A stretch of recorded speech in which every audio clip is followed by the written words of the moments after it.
Exam ready থেকে সকলকে স্বাগত। এই অঙ্কটি আরপিএফ 2017-তে এসেছে।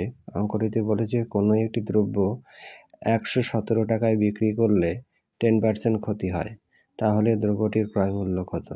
এখানে 4টি অপশন দেওয়া আছে। আমরা এই অঙ্কটি করতে গিয়ে ক্রয় মূল্য অর্থাৎ সিপি ধরে নিতে পারি 100%।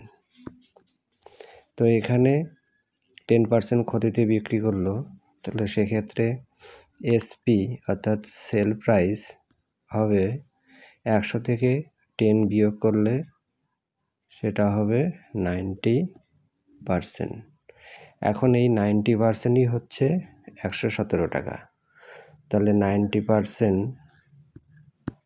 সমান সমান 117 টাকা। তাহলে 1% ইজ ইকাল টু 117/90।